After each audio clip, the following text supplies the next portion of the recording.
il est 14h02, on va pouvoir commencer. Bienvenue, bienvenue à tous, bienvenue à toutes dans cet atelier sur l'évitement. Donc, je vais présenter peut-être nos rôles donc, en tant qu'animatrice. Donc, je vais animer cet atelier. Je suis Marine Laval, chargée de mission biodiversité à la région Nouvelle-Aquitaine. Et on a aussi Anne-Sophie Chaplin, qui est chef de service biodiversité à la région Nouvelle-Aquitaine. Anne-Sophie, si tu veux mettre ta caméra, qui va être rapporteuse pour cet atelier. L'atelier va se dérouler en deux parties. On va avoir d'abord des interventions pour pouvoir nous faire des retours d'expérience et puis pour pouvoir rentrer dans le vif du sujet de l'évitement. Après les 4 interventions qu'on aura, on va prendre le temps de recevoir vos questions. Donc voilà, on ne prendra pas de questions après chaque intervention parce que ça va être des interventions vraiment courtes. On a demandé aux intervenants de parler 8 à 10 minutes, pas plus. On va être assez strict sur le temps parce qu'ensuite on veut vraiment laisser le temps à l'échange dans la deuxième partie. Donc, après le temps de questions, on aura environ 1 heure où on va échanger avec tout le monde sur l'évitement, sur les problématiques liées à l'évitement, sur les solutions envisagées, etc. Ça, on vous redétaillera ça après. Avant de commencer, juste quelques règles de visio. On demandera à tout le monde de couper les micros pour pouvoir laisser le champ libre à l'intervenant ou à la personne qui parlera. Pendant les interventions, les participants coupent aussi leur caméra et ensuite, pendant les temps d'échange, vous pourrez allumer les caméras si vous le souhaitez pour qu'on puisse être en mode atelier et qu'on puisse voir tout le monde. Et donc, lorsque vous voudrez prendre la parole pour poser des questions ou pour intervenir lors du deuxième temps de l'atelier, on vous invitera à cliquer sur le petit icône du petit smiley avec une main levée et ensuite vous cliquez sur lever la main et ça nous permet de répartir la parole et de voir qui souhaite prendre la parole. Donc pour commencer dans la thématique, pourquoi on a choisi de faire un atelier sur l'évitement ?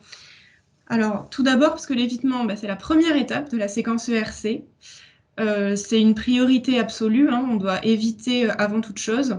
Et comme le disait ce matin Didier Soustel de l'Adréal Occitanie, la meilleure compensation, c'est celle qu'on n'a pas besoin de faire. D'où l'intérêt de l'évitement et de le mettre en œuvre le mieux possible. Donc l'évitement, ça consiste à ne pas faire, à faire moins, à faire ailleurs ou à faire autrement. Et c'est la seule phase de la séquence ERC qui permet de s'assurer de la non-dégradation de l'environnement. C'est aussi un moyen d'atteindre l'absence de perte nette de biodiversité et la zéro artificialisation nette, qui sont 2 objectifs de la loi biodiversité. Pourtant, aujourd'hui, on fait le constat que l'étape d'évitement, elle n'est pas toujours mise en œuvre, en fait, et elle est souvent négligée. Donc, on va se poser la question suivante dans cet atelier. Comment on peut mieux anticiper les enjeux spatiaux liés à la biodiversité et comment on peut encourager le E de ERC, donc l'évitement.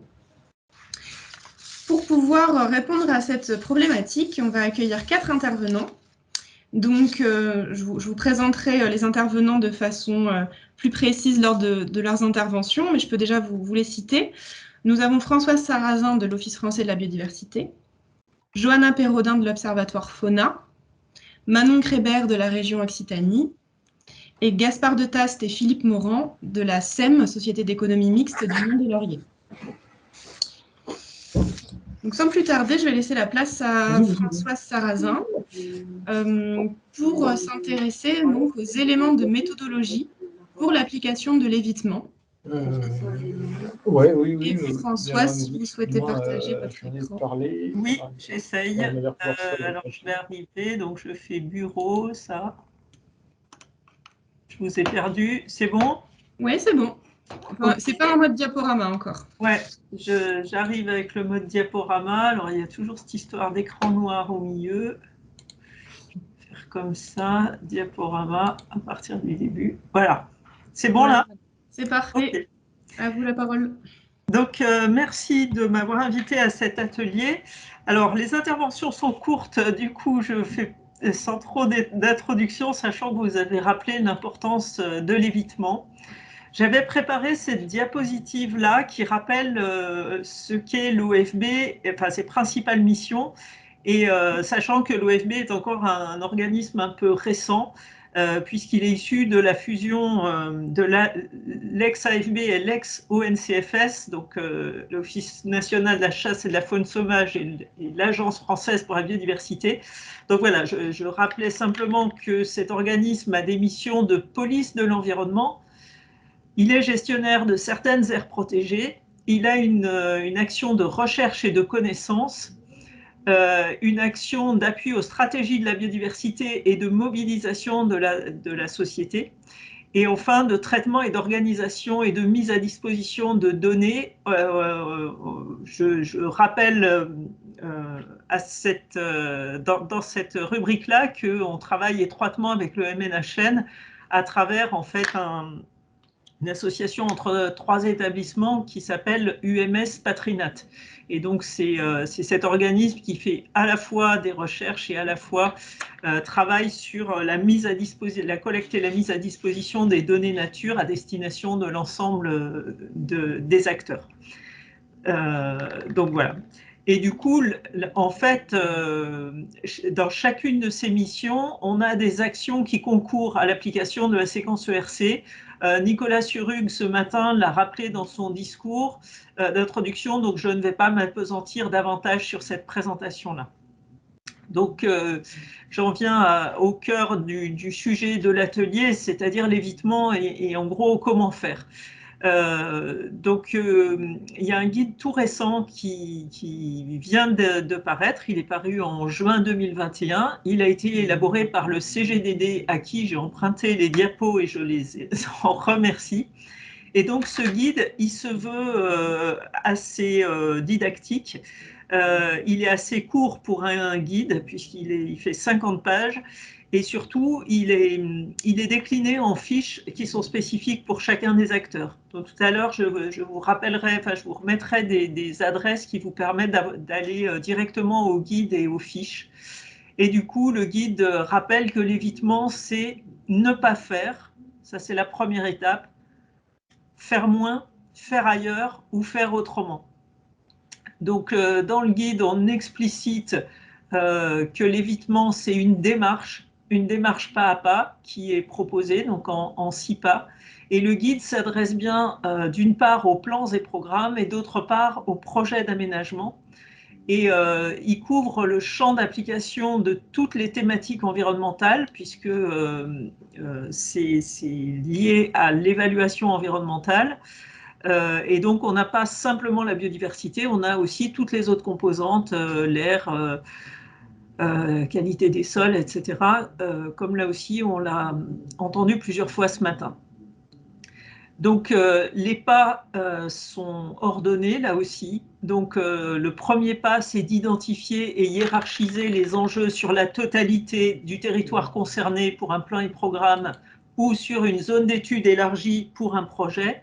Alors, zone d'étude élargie, ça veut dire que c'est toute la zone qui va être concernée par des impacts, y compris si ces impacts sont indirects. Par exemple, si vous avez, alors je suis caricatural, hein, mais s'il y a un rejet à un endroit d'un cours d'eau et que ce rejet a des conséquences très en aval, des kilomètres en aval, l'aire d'étude éloignée irait jusqu'à la partie, enfin, tant que les effets se font ressentir. Du coup, pour cette partie-là, ce qu'il est essentiel d'avoir, c'est des connaissances. Du coup, j'en dis pas plus parce que les 2 autres interventions de cet atelier vont mettre des focus sur cette partie connaissance, mais c'est primordial, hein. On ne peut éviter que ce qu'on a repéré et que ce qu'on connaît. Donc ensuite, il y a une deuxième idée qui est très très importante également, c'est d'évaluer et de justifier le besoin en aménagement. Trop souvent, on a une opportunité économique pour faire un aménagement et peut-être qu'il faut changer, enfin, que cette motivation économique actuellement ne suffit plus et qu'il faut la mettre en débat au sein des acteurs et des territoires concernés de manière à à assurer l'acceptabilité et la faisabilité de l'aménagement. Donc cette phase de conception en amont, d'association de l'ensemble des parties prenantes en amont, elle est essentielle et à mon avis, là, on a un champ relativement peu exploité de l'évitement. Ensuite, le pas 3 va consister à élaborer puis comparer, alors pour les plans et programmes, différents scénarios d'aménagement pour un projet, des solutions alternatives quant à l'opportunité du projet. Alors là, on est dans quelque chose qui est beaucoup plus connu déjà, puisqu'en général, dans les dossiers, l'évitement, ça commence à ce pas-là, alors qu'on voit qu'on en avait déjà 2 auparavant. Ensuite, on va spatialiser soit le scénario stratégique pour les plans et programmes, soit le projet retenu compte tenu des enjeux hiérarchisés. Le pas suivant va consister à définir, justifier et mettre en œuvre les modalités d'aménagement prescrites par le plan ou le programme ou le projet. Et enfin, il va falloir suivre les effets de la démarche d'évitement et bien s'assurer que ce qu'on a voulu éviter est préservé.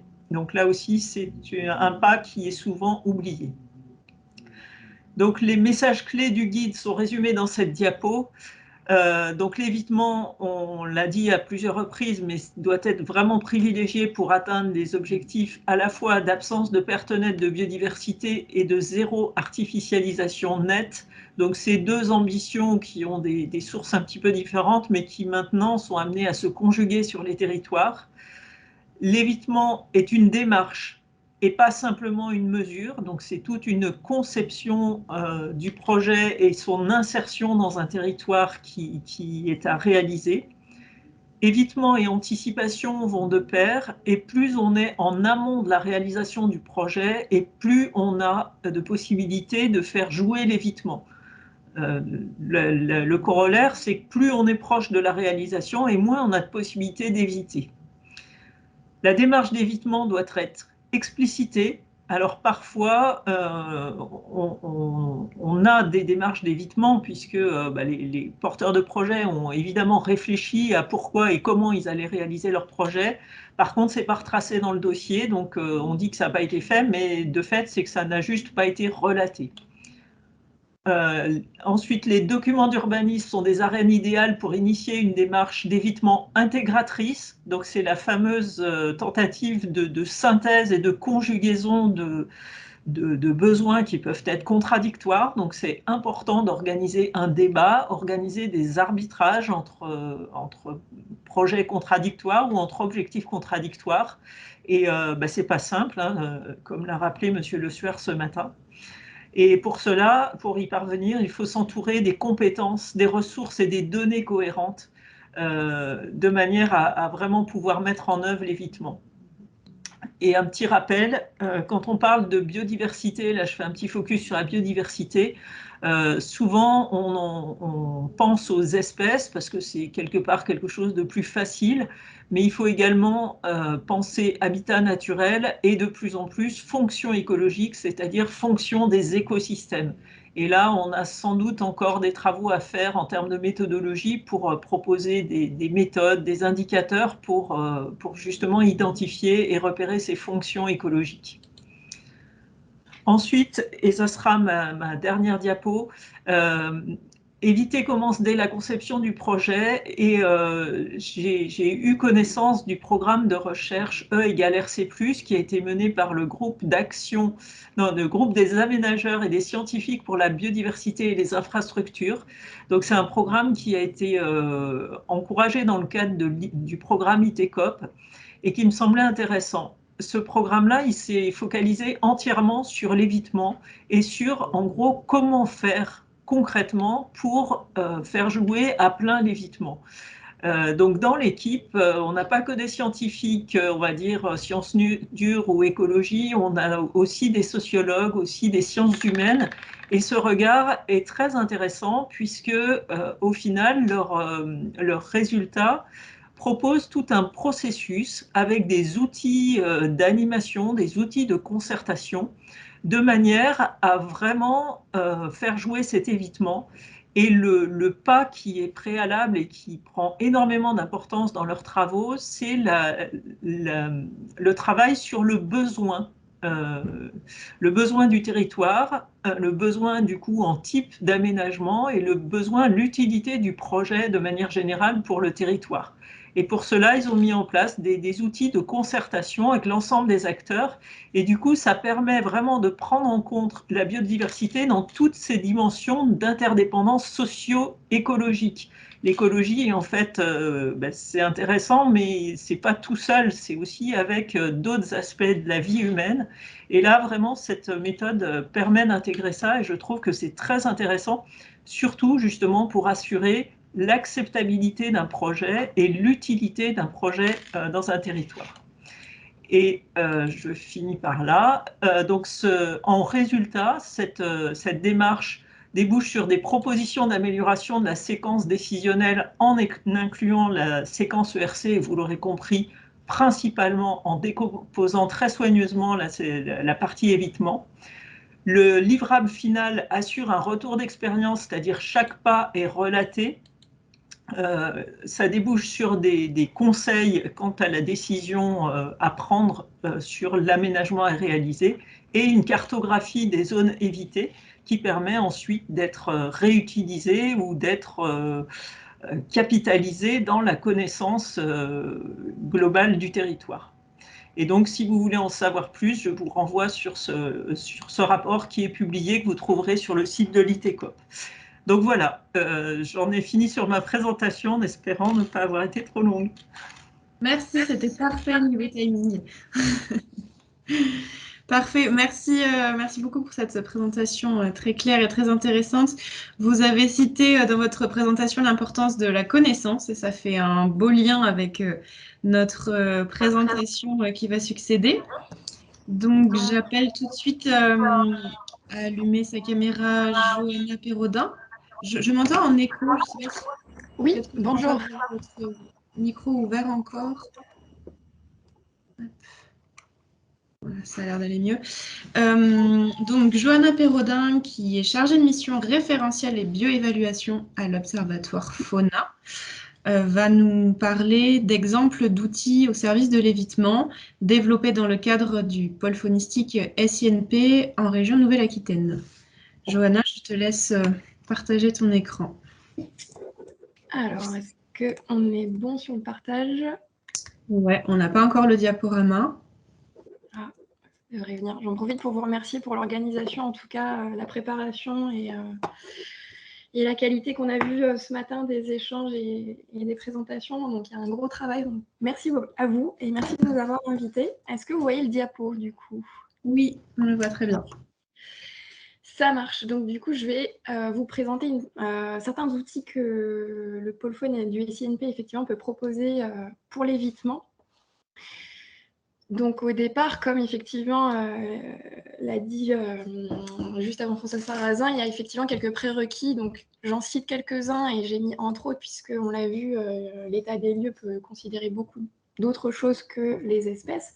Mais en tout cas, considérant les espèces et ce que va pouvoir fournir donc l'Observatoire Fauna que je vais présenter juste après, il faut d'abord pouvoir connaître les espèces qui sont présentes sur les territoires, identifier leur répartition, en tout cas pouvoir spatialiser leur distribution et déterminer les niveaux d'enjeu de conservation de ces espèces, comme on l'a vu juste avant.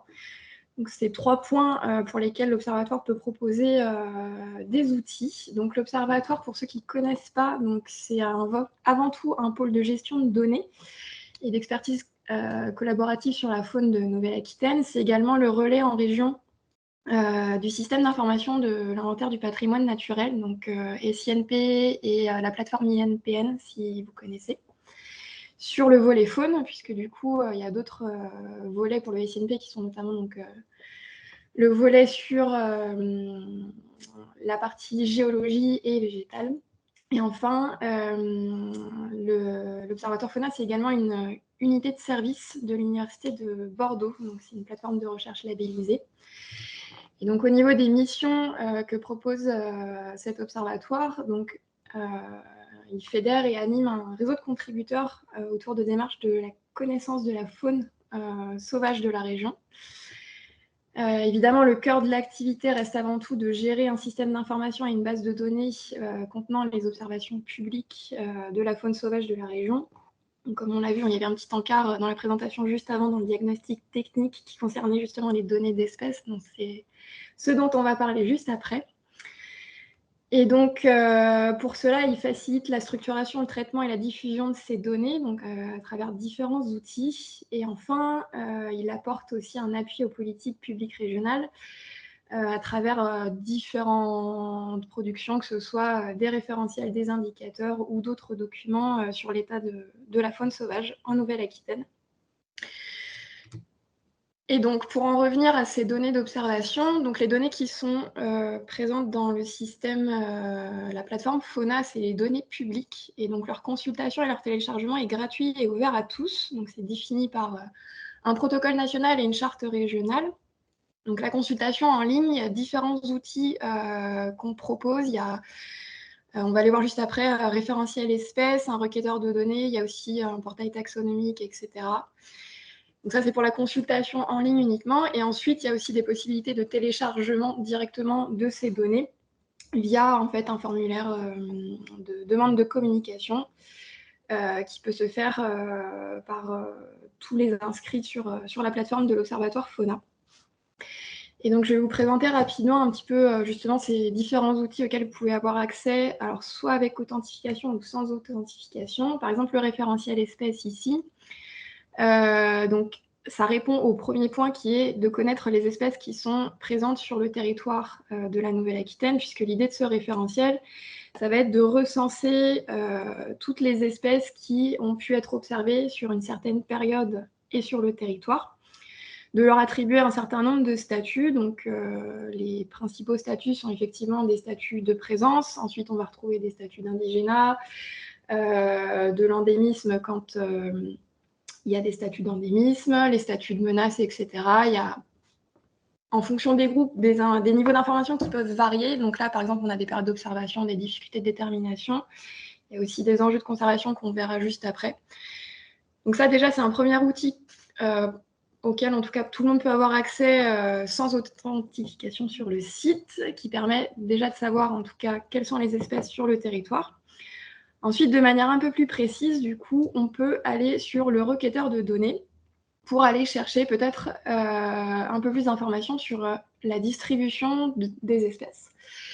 Et donc là, en fait, c'est un requêteur. Donc, peut-être que vous avez déjà utilisé ce genre d'outil. Vous avez sur la partie gauche un bandeau avec différents filtres où vous pouvez rechercher différents paramètres. Donc, vous pouvez filtrer sur des espèces, des territoires, des communes, des dates, etc. Et puis, vous aurez des cartes de restitution. Donc là, c'est le faucon pèlerin. Mais il y a également donc, la partie marine, si jamais il y a des projets qui se passent sur cette partie marine. Donc, c'est à la fois, enfin, il y a la partie continentale et marine. Et donc là, ça répond au second objectif qui est en gros d'avoir une idée un petit peu plus précise de la répartition des espèces qu'on a sur le territoire. Et quand on veut aller de manière encore plus précise, du coup, pour les projets et justement les demandes de dérogation dont on parle, on a l'outil de demande de communication. Donc là, cette fois-ci, il s'agit d'un outil qui n'est accessible qu'avec une authentification, donc c'est-à-dire qu'il faut s'inscrire sur la plateforme pour pouvoir remplir un formulaire. Et dans ce formulaire, on pourra y revenir peut-être dans la partie où on en discute. Mais vous pouvez fournir en fait une zone d'étude. Enfin, vous pouvez requêter sur une zone d'étude. Et en fait, vous aurez accès, la plus-value, c'est surtout d'avoir accès à des informations qui sont quand même plus précises que dans les requêteurs publics de données, puisque les requêteurs publics de données, c'est de la maille 5.5 au plus précis. Et donc, j'imagine que pour des projets, parfois, il faut être au point, ou en tout cas plus précis qu'à la maille 5.5. Donc, c'est l'objet de cet outil-là, de demande de communication. Et donc là, vous avez un exemple, vous avez un polygone qui a été fourni par le demandeur de communication, qui correspond à la zone dans laquelle il souhaite travailler. Et du coup, on a pu fournir l'ensemble des observations publiques qui sont enregistrées dans notre base pour lui fournir un certain nombre d'informations, à la fois sur quelle espèce a été vue, où ça, quand, etc. Et on fournit également un certain nombre d'informations, puisque parfois il y a des paramètres de nidification pour les oiseaux qui sont aussi importants à prendre en compte. Voilà, d'autres paramètres sur la phénologie des espèces. Et enfin, un dernier outil qui est la hiérarchisation des enjeux de conservation, qui a été mené par l'Observatoire en collaboration avec le réseau d'associations naturalistes de la région, et qui repose sur la méthode nationale, qui avait principalement 2 indices qui sont la vulnérabilité des espèces, qui est en fait le statut de menace liste rouge des espèces, et ce qu'on a appelé un indice de responsabilité, qui est en gros le ratio entre la distribution de l'espèce dans la région et la distribution de l'espèce en France. Ça a été appliqué sur uniquement les groupes les plus connus, qui sont cités ici: amphibiens, reptiles, mammifères continentaux, les oiseaux nicheurs, les odonates et les rhopalocères. Et on a obtenu à la fin une liste d'espèces avec différents enjeux de conservation. Donc là, c'est un exemple sur les chiroptères, qui permet donc de classer les espèces par niveau d'enjeu de conservation. Et donc, ces enjeux sont aussi disponibles sur le site, et ça permet donc aux porteurs de projets d'avoir une idée, en tout cas, peut-être des enjeux et des espèces qui sont sur leur site, pour peut-être anticiper justement l'évitement sur des enjeux quand on tombe sur des enjeux majeurs très forts. Alors après, où est-ce qu'on s'arrête? Est-ce qu'on va jusqu'à fort? Ça, c'est des choses encore à déterminer. Mais en tout cas, c'est vrai que plus on va s'approcher de ces enjeux-là, plus effectivement la question de l'évitement pourra se poser.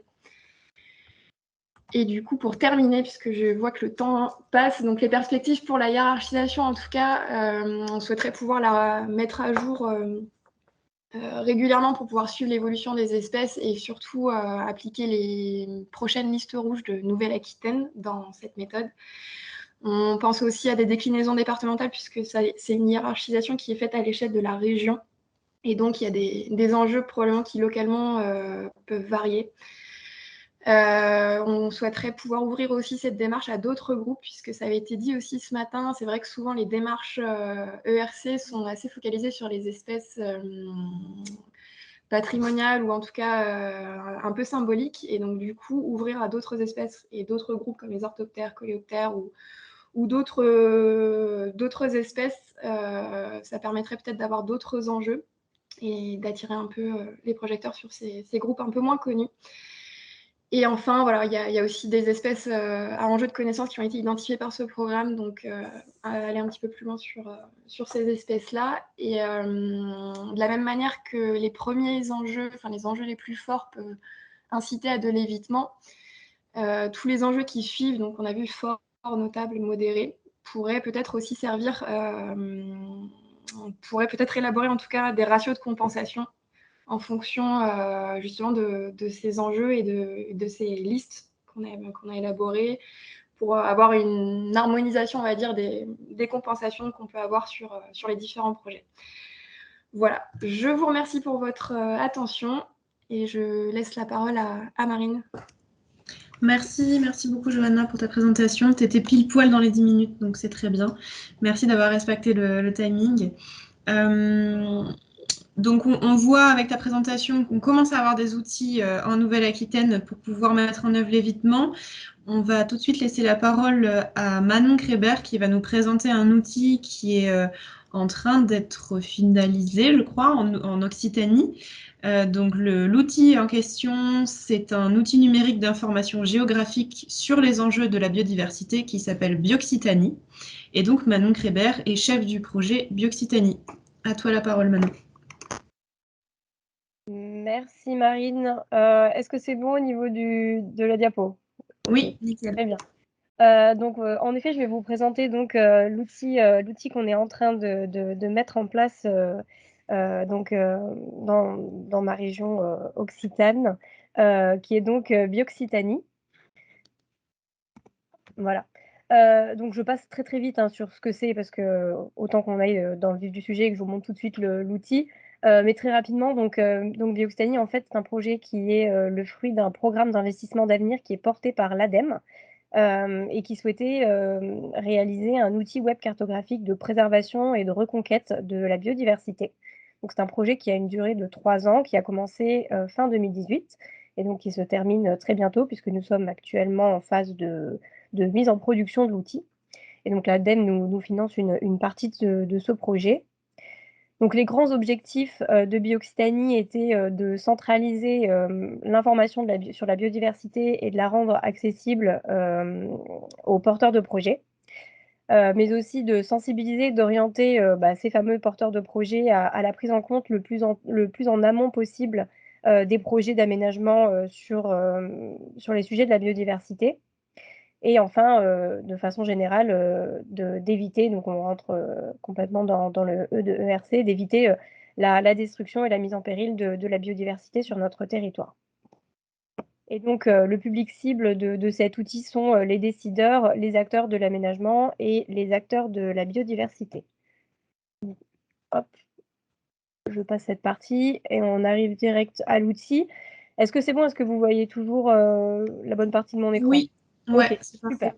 Donc voilà l'outil Bioxitanie. Donc avant que je démarre, je tiens quand même à vous préciser que donc il n'est pas terminé et le lien sur lequel l'URL sur laquelle je vais vous présenter ici l'outil est l'URL de travail de mes prestataires. Donc s'il y a des petits bugs, etc., c'est totalement normal. C'est parce que c'est l'outil de travail de mes prestataires. Donc quand on arrive sur Bioxitanie, on a un message d'avertissement qui nous rappelle bien que c'est un outil qui est informatif et non exhaustif et qu'on ne se substitue pas aux obligations légales de réalisation d'études. Donc pour accéder, il faut cliquer sur « J'ai compris ». On arrive donc sur une carte de l'Occitanie. Donc ici, on a divers outils cartographiques habituels, hein, des zooms, on a différents fonds de carte aussi. On a la possibilité de mettre un calque des parcelles cadastrales. Je vous montrerai ça quand on sera un petit peu plus zoomé.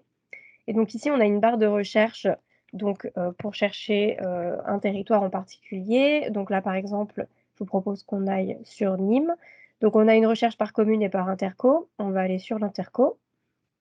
Donc voilà, donc ça nous fait un zoom automatique. Ici, comme vous pouvez le voir, je ne vous en ai pas parlé, pardon, mais ici, on retrouve les anciens projets que j'ai pu réaliser. Donc là, par exemple, je vais zoomer par ici. Hop.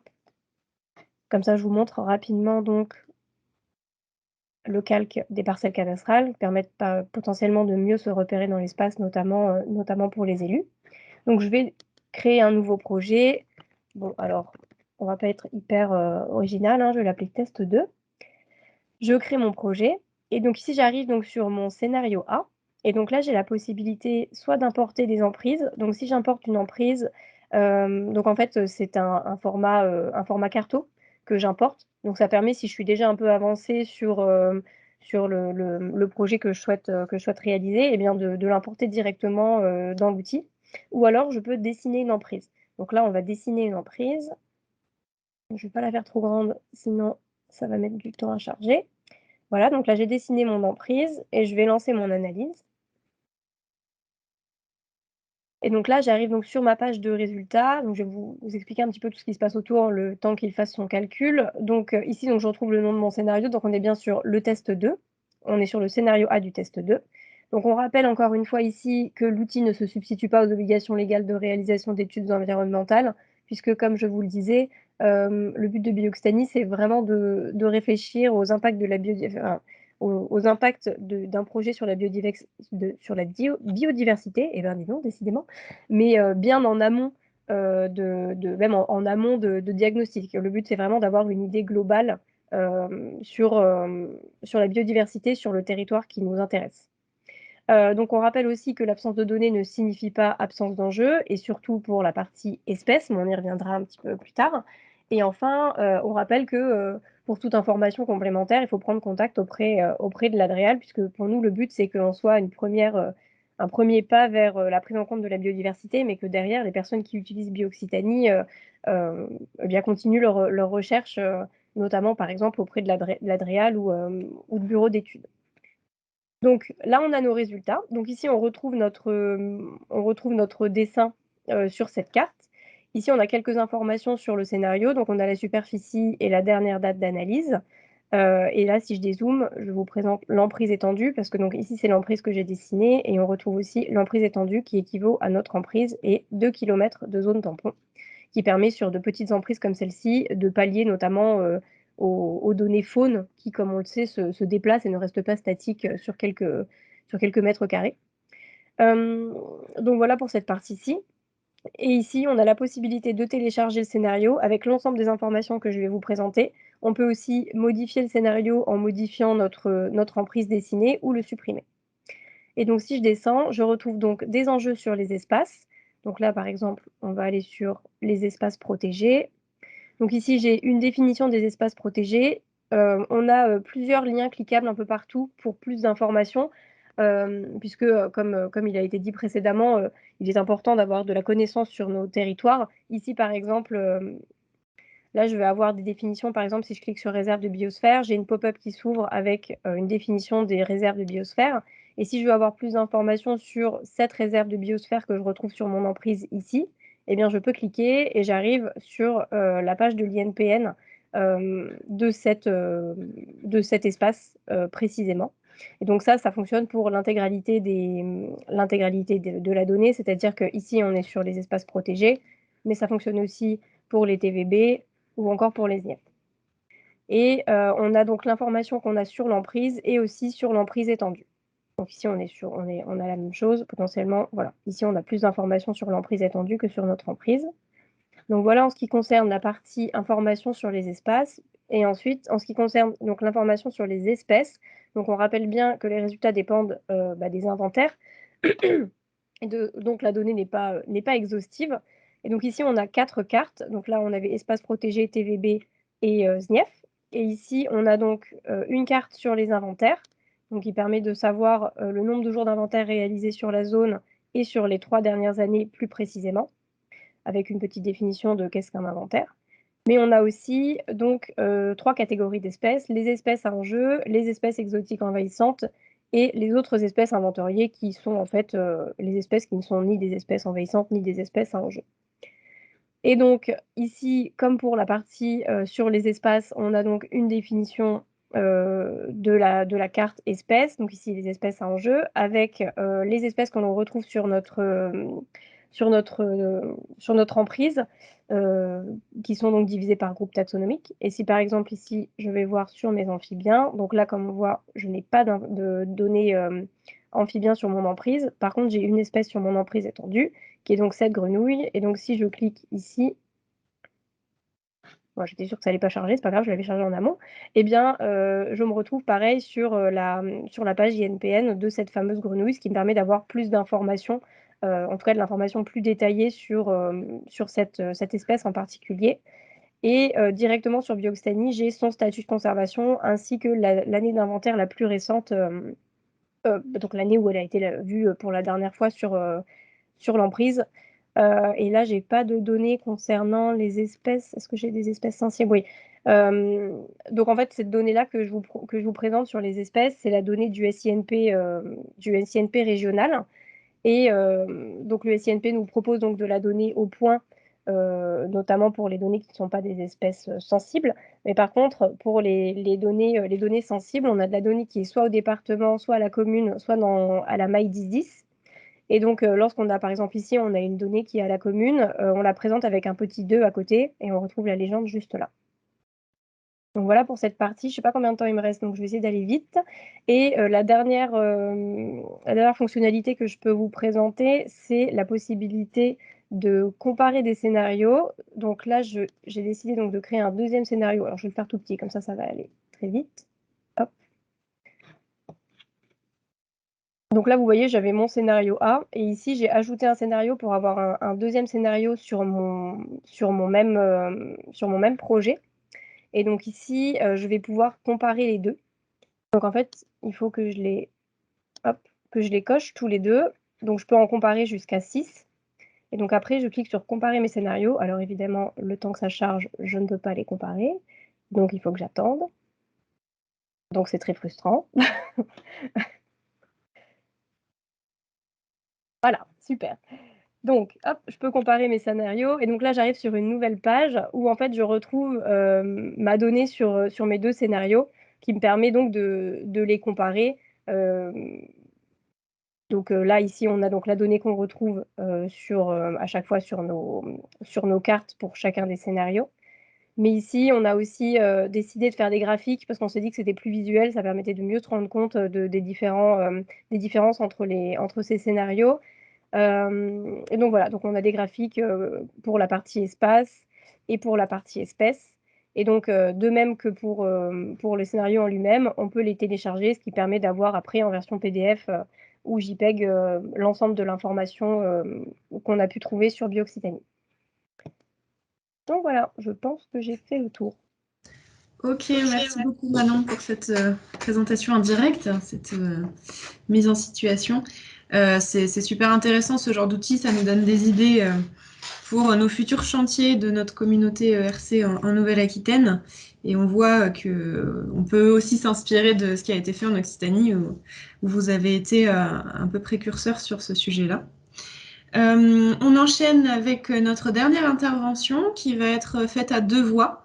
Donc, nous allons avoir la présentation d'un retour d'expérience d'une démarche d'évitement sur le projet du site Hermitage Sud à Lormont, en Gironde.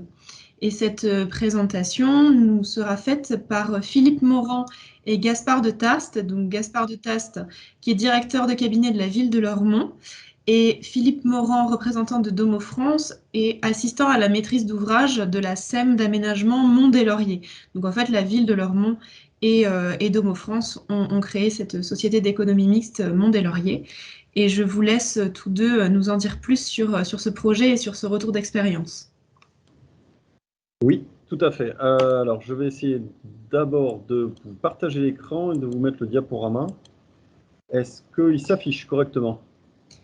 Alors, on n'a pas le diaporama en plein écran pour le moment. Hop, je vais refaire la manipulation. Et normalement, là, ça devrait marcher. Oui, c'est bon. Oui, c'est bon. Très bien.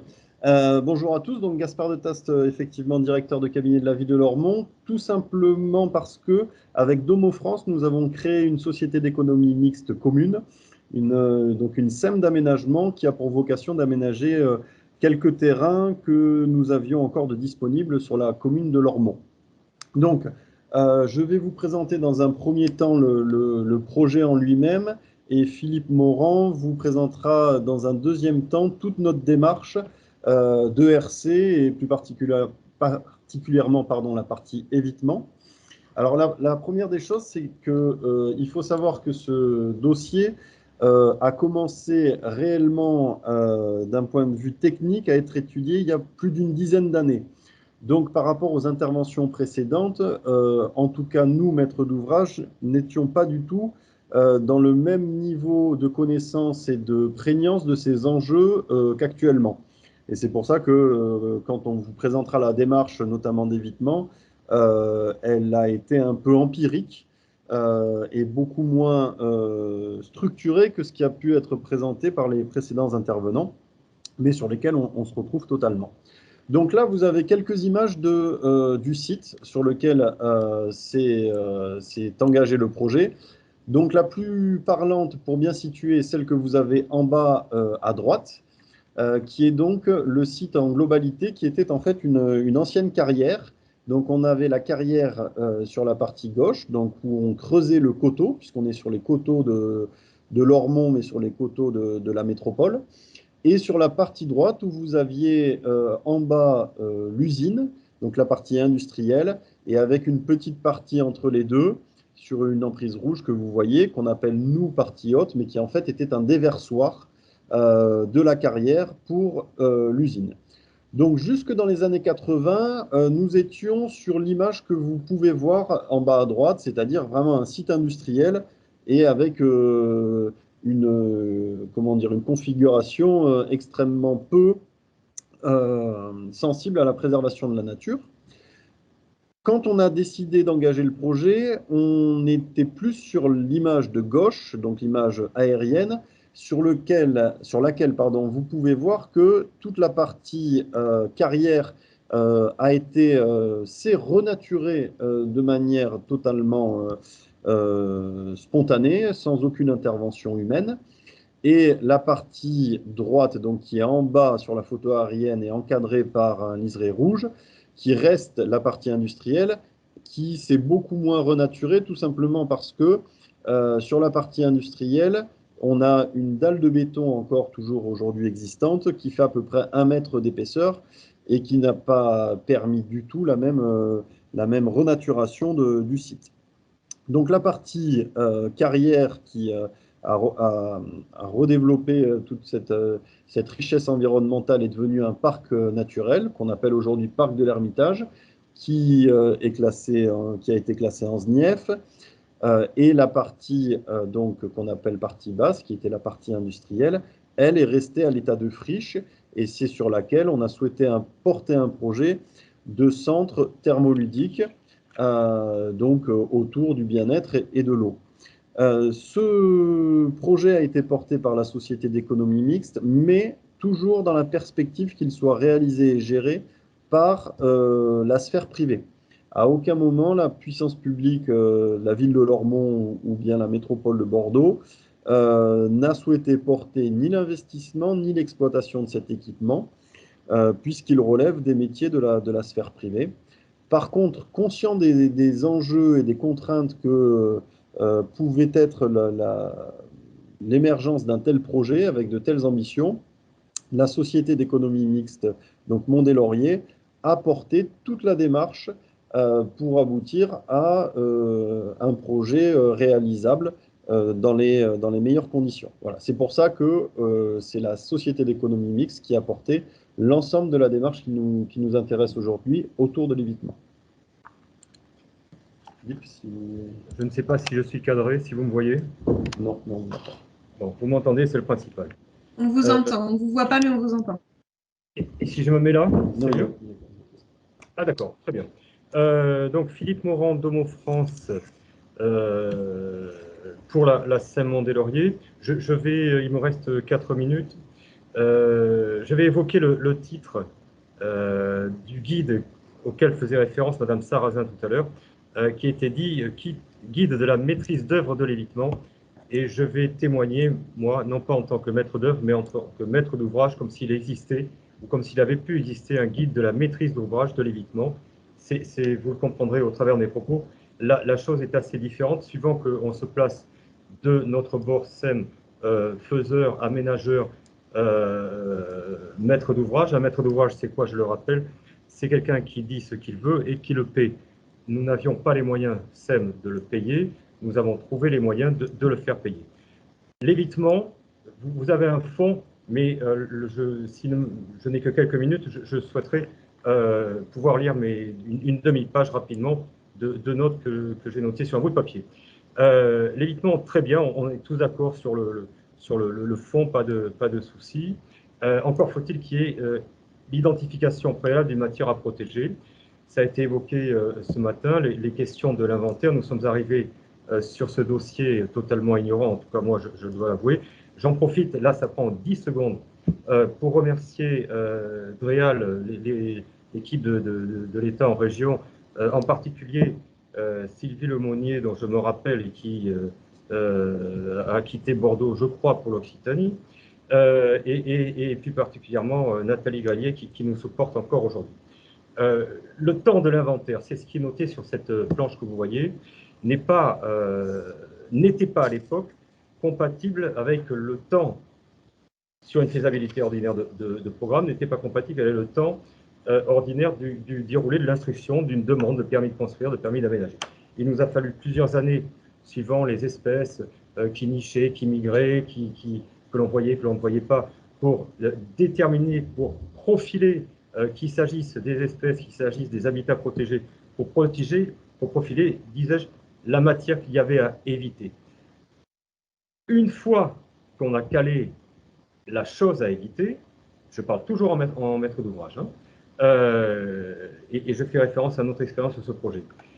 On prend conscience d'une chose assez vite, non pas comme ça a pu être dit ou imaginé, qu'il ne s'agissait là que d'un empêchement, que d'une contrainte, mais au contraire, qu'il y a là matière à créer un enrichissement de l'environnement au bénéfice commun du plus grand nombre. ça tombe bien, c'était exactement ce qui avait poussé et la ville de Lormont et d'Aumont-France à monter cette SEM. C'est donc l'évitement en soi, pour nous, maîtres d'ouvrage, hein, qui ne sont pas des experts et qui ne sont pas du côté du bâton. Je suis provocateur exprès. C'est donc un acte volontaire, voire planifié, d'aménagement du territoire. C'est ce qu'un aménageur appelle être un équipement. Pour nous, l'évitement est en somme un équipement. Et dès qu'on parle d'équipement, on se pose la question de comment on le finance, cet équipement, qui est, à défaut d'être à proprement parler public, qui est, une fois de plus, dans l'intérêt du plus grand nombre et comment on en garantit la pérennité. On pourrait, si on avait le temps, et ce sera peut-être dit dans les conclusions après, faire des parallèles avec les autres énergies de la vie, l'énergie au sens le plus, pas simplement minier, mais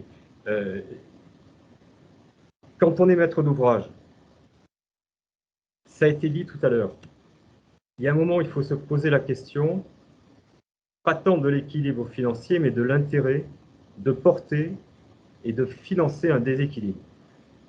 En l'état, l'évitement, si nous n'avions pas fonctionné sur une SEM qui n'a aucun but lucratif, qui équilibre sur la volonté intangible des deux partenaires principaux qui ont énormément investi, nous n'aurions pas eu les moyens, en tant que maître d'ouvrage ordinaire, aménageur ordinaire, de financer les 3 années auxquelles je faisais référence d'inventaire qui ont prévalu à profiler les bords de l'évitement. Nous n'aurions pas eu les moyens, Gaspard de Tasse le disait à l'heure, de porter le projet 10 ans, non, ça a été presque 20 ans, 10 ans sur les études environnementales, les passages CNPN jusqu'à l'obtention de l'autorisation de monsieur le préfet de déroger pour partie. Parce que l'évitement était bien fondé, je ne reviens pas sur tout ce qui a été dit, vous le voyez à l'écran, c'est 44 hectares au total, 33 étaient prédestinés à être évités et reconstitués au nord du site, ce qui s'appelle le parc de l'Ermitage, que je vous invite à venir visiter. 11 au sud ont déterminé la zone sur laquelle apporter, qui s'appelle Ermitage Sud, la zone sur laquelle apporter l'évitement qui est illustré ici, et sur ces 11 hectares, 3 ont encore été évités à l'échelle collective pour l'usage commun, et à l'intérieur des 8 restants, d'autres parties, et là je ne fais même pas référence, que ce soit l'odontite de Jaubert, que ce soit les autres espèces animales végétales, sont dans des périmètres déjà évités. Et tout ça crée la richesse de ce qui reste. Ce qui reste, c'est un concentré. Et ce qui est évité, c'est ce qui donne la valeur au projet. Je le redis, dans des conditions très singulières, très particulières, un maître d'ouvrage sans financement public, mais en s'adossant sur la collectivité, peut porter sous certaines conditions des projets de ce type. C'est exceptionnel. Ça sonne, il faut peut-être changer de fil. Alors, bien évidemment, une minute. Bon, c'est toujours la même idée. C'est un choix. L'aménagement, c'est un choix. Il y a en matière d'environnement les rapports croisés entre les risques, les espèces, les habitats inventoriés. Oui, ça a été redit. L'impact résiduel, la responsabilité globale de l'aménageur, c'est la responsabilité globale de celui qui porte et qui représente la collectivité, qui va chercher des financements.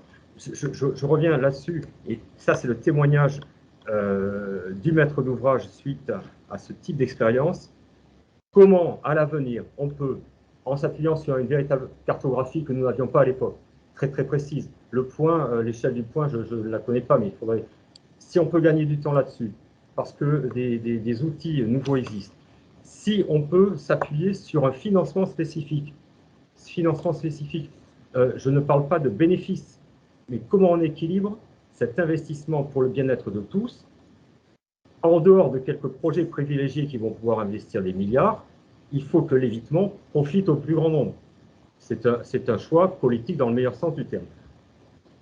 J'ai fini. Merci beaucoup pour cette présentation et pour ce retour d'expérience qui nous donne des perspectives très intéressantes. Et voilà, vous avez vraiment l'expérience du terrain. Moi, je voulais juste rajouter quelque chose sur votre intervention, parce que quand on avait préparé ensemble, vous aviez dit quelque chose qui m'avait marqué et que je trouvais important de partager. C'est que vous n'avez pas vu l'évitement comme une pénalisation, mais vraiment comme un moyen de faire évoluer votre projet, et vous vous étiez montré très adaptable en fait sur ce projet-là. Nous, Et voilà. la force du jeu, on était obligés, et on a joué le jeu, parce qu'on a eu confiance en nos partenaires de l'État, qui nous ont conduits, hein, qui nous ont accompagnés, soyons très clairs. Nous n'étions pas experts de ces choses-là. Avec beaucoup de souplesse, beaucoup d'ouverture d'esprit, beaucoup de chance. Mais aujourd'hui, le même projet serait à redémarrer, nous réfléchirions encore plus. Voilà. Très bien. Merci beaucoup pour toutes ces interventions, toutes plus intéressantes les unes que les autres. On est un tout petit peu en retard sur le timing, mais ça valait le coup quand même de prendre le temps de bien vous écouter toutes et tous. Je vous propose qu'on passe plus en mode atelier et que vous allumiez vos caméras pour qu'on puisse se voir les uns les autres. On va prendre un petit temps de questions, peut-être juste 5 minutes de questions de compréhension sur les interventions avant de passer à la suite. Alors, si vous avez des questions, je vous invite à lever la main. Question de compréhension dans un premier temps sur les 4 interventions qu'on vient d'entendre. Compréhension ou complément. Oui, Magali Bertrand, allez-y. Je vous laisse ouvrir votre micro. Vous m'entendez ou il faut que je mette le casque? C'est bon. Oui, bonjour, merci à tous pour ces présentations. Ma question concernait la Bio-Occitanie, le site. Comment avez-vous pu prendre en compte la préservation des habitats et des espèces via ce site et les données qui sont transmises? Merci. Oui. Alors, en fait, ça n'est pas réellement pris en compte. Alors, déjà, je tiens quand même à le dire, hein, je suis pas du tout, je viens pas du tout du milieu de la biodiversité et du milieu écologiste. Je suis chef de projet en informatique, donc potentiellement, j'ai des réponses qui vont pas être totalement adaptées. Là, ce que je peux vous répondre, c'est que, en fait, nous, ce qu'on a fait, c'est qu'on a décidé donc de mettre l'information sur les espaces, donc notamment sur les trames vertes et bleues, qui, si je ne me trompe pas, on est quand même déjà sur de l'habitat avec les réservoirs, les corridors par rapport aux espèces. Et après, l'information sur les espèces, on n'a pas exactement, en fait, on n'a pas cette info d'impact vraiment, comme ce que j'ai pu voir un peu plus tôt, c'est-à-dire qu'on n'est pas par exemple, par rapport à tel ou tel projet, on n'a pas de différence. Si c'est un projet qui est plutôt de ce type ou de ce type, par exemple, on ne va pas avoir de différence en fonction des espèces. On est vraiment sur quelque chose de très factuel de ici, vous avez telle espèce, vous avez tel espace protégé, vous avez tel SNIEP, vous avez tel, voilà. Et telle espèce a été recensée un certain nombre de fois, dont la dernière fois en 2003. Et actuellement, son statut de conservation régionale, il est majeur, etc. Enfin, il est en danger, etc. Mais en tout cas, on n'a pas forcément pris en compte, je pense pas en tout cas, vraiment dans la précision, la partie plutôt habitat. Et comme j'ai pu lire, il me semble que c'est François Sarrazin qui avait noté quelque chose dans les commentaires qui parlait de la biologie des espèces, le domaine vital, etc. Ça, c'est quelque chose que nous, on n'a pas pris en compte parce qu'on se place vraiment très en amont du projet. Donc, en fait, nous, on ne veut pas aller trop non plus dans le détail parce qu'on ne veut pas que l'information qu'on donne, elle soit prise pour argent comptant. On veut vraiment être là pour dire, OK, ici, vous voyez ce que vous avez. Vous voyez que potentiellement, il y a vraiment des espèces, il y a vraiment des espaces où ça va être très, très compliqué de s'installer ici. Donc, il va peut-être falloir éviter de venir ici et d'aller ailleurs et aussi d'approfondir justement en allant voir des personnes qui sont compétentes, par exemple l'Adréal. Mais nous, on est vraiment là très en amont pour faire pour donner quelque chose de très, très général, très global. Merci. Françoise Sarrazin? On ne vous entend pas. Oui, en fait, je voulais juste compléter. Effectivement, Manon, il y a pas de souci avec votre outil. Vous ne pouvez interroger que les données existantes. Mon propos, c'était juste de dire que, en gros, l'occurrence des espèces, c'est-à-dire là où on sait, là où on les a déjà vues, ça suffit pas comme connaissance pour un maître d'ouvrage et pour n'importe qui d'ailleurs. En fait, il faut aussi comprendre la biologie des espèces, donc ça c'est des éléments de connaissance fondamentale, mais qui sont indispensables pour comprendre finalement quel va être l'impact d'un projet et du coup comment éviter.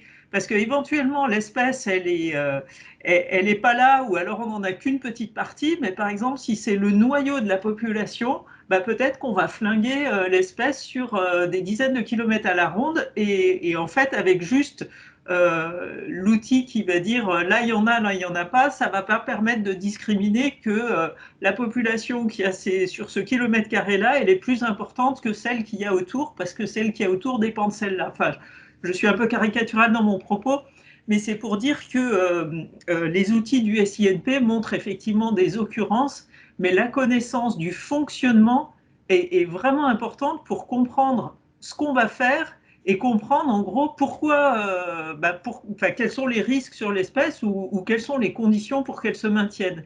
Et ça, c'est une complexité supplémentaire. Et les gens qui n'ont pas la culture, la culture du vivant, ce que j'appelle une compréhension de la culture du vivant, ça, c'est très embêtant parce que c'est compliqué à comprendre. Et du coup, la biodiversité, ce que je dis toujours, c'est chiant parce que c'est compliqué et parce qu'on peut jamais dire là c'est bon, là c'est pas bon. Et je comprends un peu l'embarras de la dernière intervention. Mais oui, le vivant, c'est pas simple. Voilà. Merci. Franck, à toi la parole. On ne t'entend pas, on ne t'entend pas.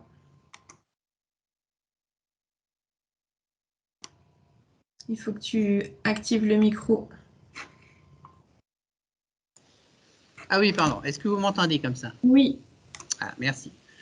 Au niveau de la RBNA, vous le comprenez, effectivement, dans le cadre de cette démarche sur ERC, on s'intéresse particulièrement à ce genre d'outil, en fait, qui nous a été présenté par nos collègues d'Occitanie. C'est pour nous, sans aucun doute, en fait, un premier pas en direction de peut-être de la sensibilisation aussi, en fait. On n'est pas forcément tout de suite sur la fonction d'aide à la décision, mais sans aucun doute, quand on se dit en fait qu'il faut partager les connaissances, la problématique de l'ERC, finalement, c'est peut-être un premier pas.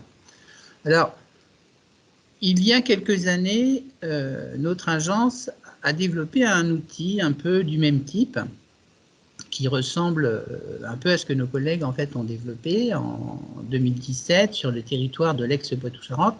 Ça reste toujours accessible sur notre site pour ceux qui auront la curiosité en fait d'aller voir. Un outil qui s'appelle Enjeux Biodiversité.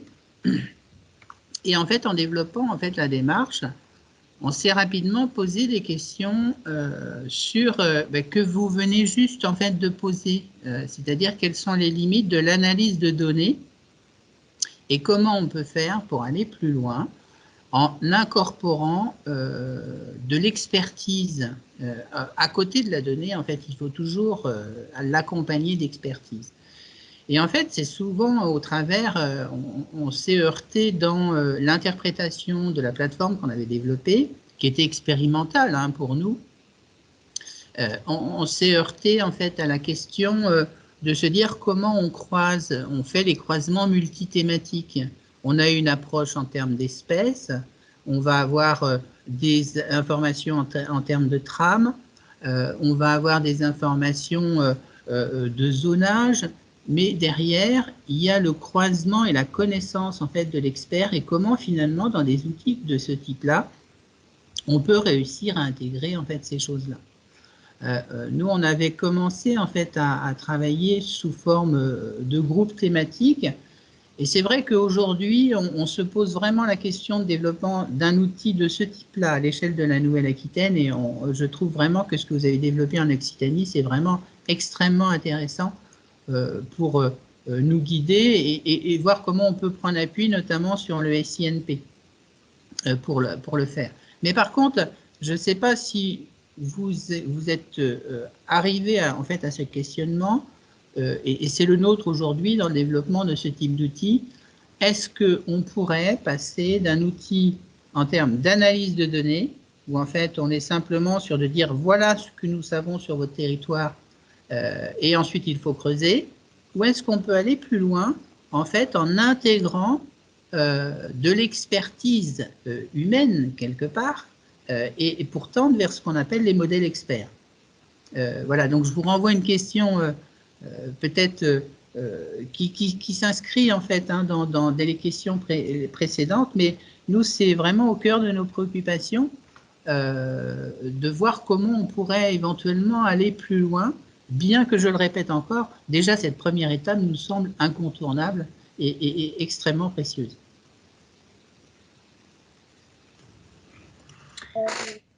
Ok, merci Franck. Quelqu'un voulait parler? Ouais, je voudrais juste répondre. C'était pas forcément une question avec une invitation à réponse, mais c'est pas grave. Je voulais juste dire, en effet, je suis totalement d'accord avec ça. Là, on est sur une V1 qu'on va sortir en début d'année. C'est un travail qu'on réalise en méthode agile donc et en UX design. Donc, pour faire simple, on met vraiment l'utilisateur au centre des développements. Donc, en fait, on a un panel de 30 utilisateurs qui testent sans cesse l'outil dès qu'on ajoute des fonctionnalités. Et évidemment que quand on va lancer l'outil, bon, bah, déjà, on attendra le retour et de ce panel et des personnes extérieures qui le découvriront.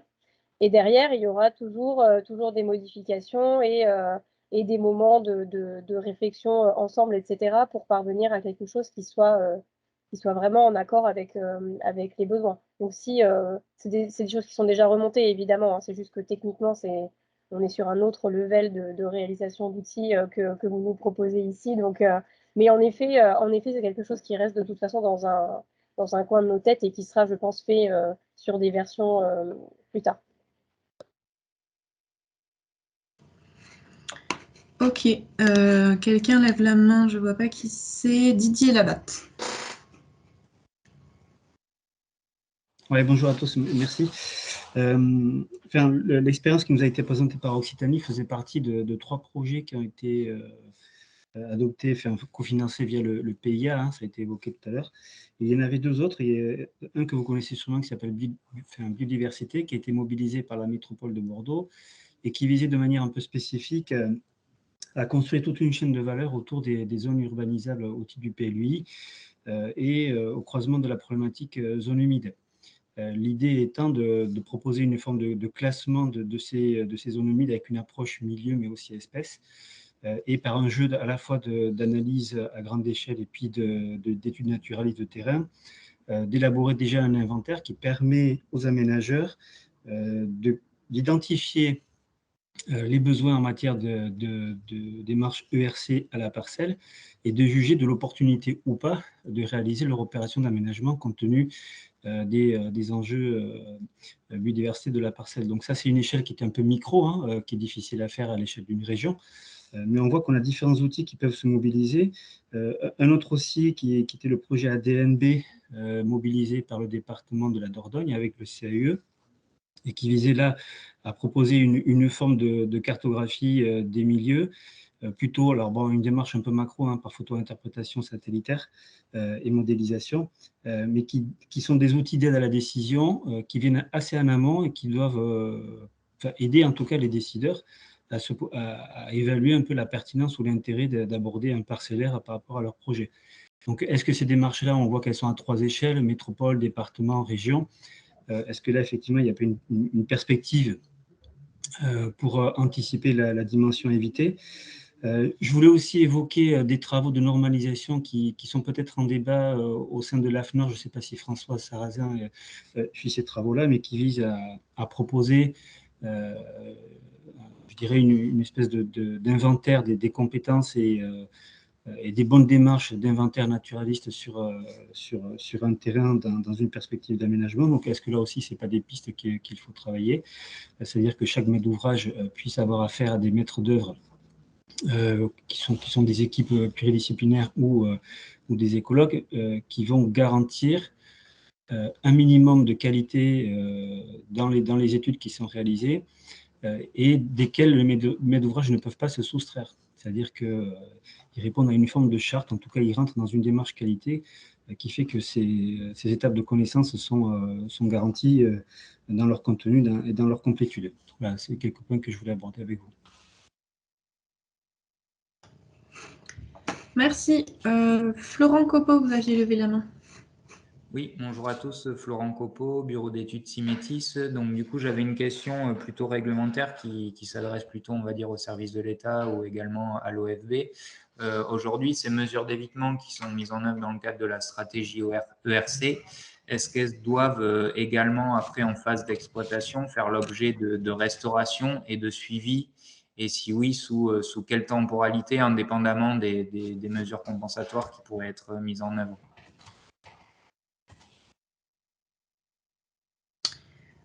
Alors, qui veut répondre à cette question? Allez-y. Oui, prenez la parole hein, si vous voulez répondre. Ouais, moi, je veux bien tenter de répondre. Je ne suis pas sûre d'avoir bien compris, en fait, parce que une fois que les zones sont évitées, en fait, l'obligation, c'est de continuer à les éviter. C'est-à-dire que dans votre dossier, vous avez expliqué que vous avez évité certaines zones pour des bonnes raisons, et du coup, il va falloir s'attacher à démontrer qu'elles ont bien été évitées. Et le contrôle, il va porter, de la part des services police, hein, que ce soit des services instructeurs dans leur partie police administrative ou les agents de l'OFB, nous on va regarder si effectivement les dispositions de la réglementation, de l'acte d'autorisation ont bien été respectées. Donc si l'acte d'autorisation dit qu'il faut éviter ça, on regardera si l'objet en question a bien été évité. Après, il n'y a pas d'obligation de restauration, sauf si c'est écrit dans l'arrêté d'autorisation, mais à ce moment-là, on serait plutôt, si on parle de restauration, on est plutôt sur de la mesure de compensation que sur de l'évitement, en fait, à mon avis.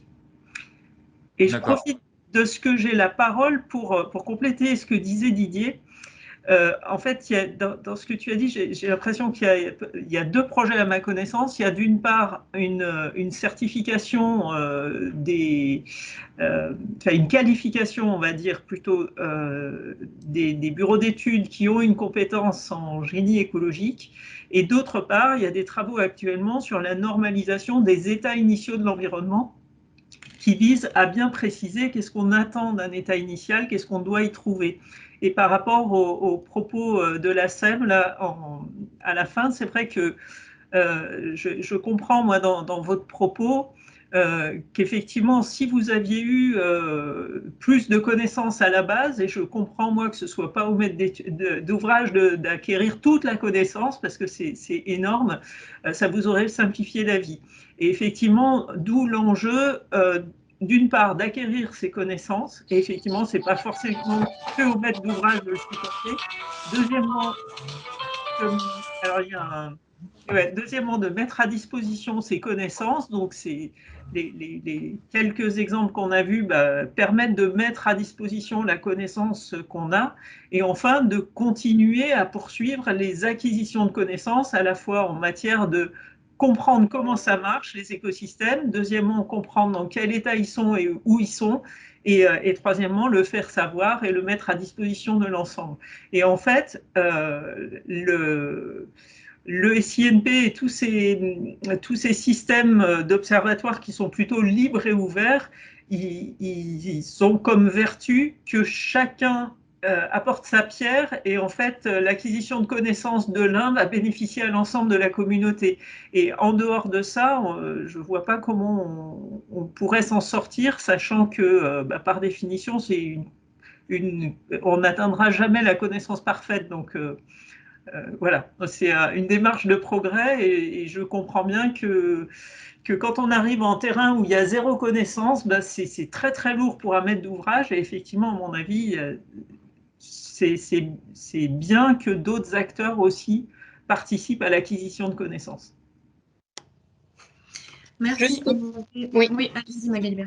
juste pour compléter, donc côté État, là, on a eu plusieurs cas par le passé, hein, que ce soit des dossiers loi sur l'eau ou des dossiers de défrichement, où on avait des mesures d'évitement sur certaines parcelles, notamment sur du milieu boisé, et où on n'a pas mis le propriétaire concerné, on ne l'a pas informé, et qui a fait son bois de chauffage, par exemple, sur le terrain ou des choses comme ça. Donc, il y a un vrai souci et voilà, je confirme qu'il y a une marge de progrès sur la connaissance de ces zones évitées. Par exemple, chez nous, aujourd'hui, les arrêtés d'autorisation de défrichement ne mentionnent pas ces zones évitées. Donc, voilà, il faut qu'on puisse le faire et qu'on puisse transmettre cette information-là. Mais voilà, ça fait partie des travaux en cours. Juste pour rebondir sur la réponse de Madame Sarrazin, du coup, j'ai bien compris que voilà, la mesure d'évitement, elle doit être entre guillemets pérenne dans le temps, c'est-à-dire qu'il ne devrait pas y avoir de nouveaux projets d'aménagement à terme. Mais ma question, c'était plus de savoir si derrière, il y a une obligation de résultat, dans le sens où si le milieu évolue naturellement, on va dire défavorablement, par exemple pour une zone humide, elle disparaît dans le temps, est-ce que derrière l'aménageur peut être mise en demeure ou pas? J'ai coupé le micro. Non, il n'y a pas d'obligation une fois que le maître d'ouvrage a évité une zone à enjeu, c'est pas de sa responsabilité de savoir si cette zone évitée reste en bon état. Malheureusement, hein, peut-être, mais en tout cas pour l'instant, la réglementation ne va pas jusque-là.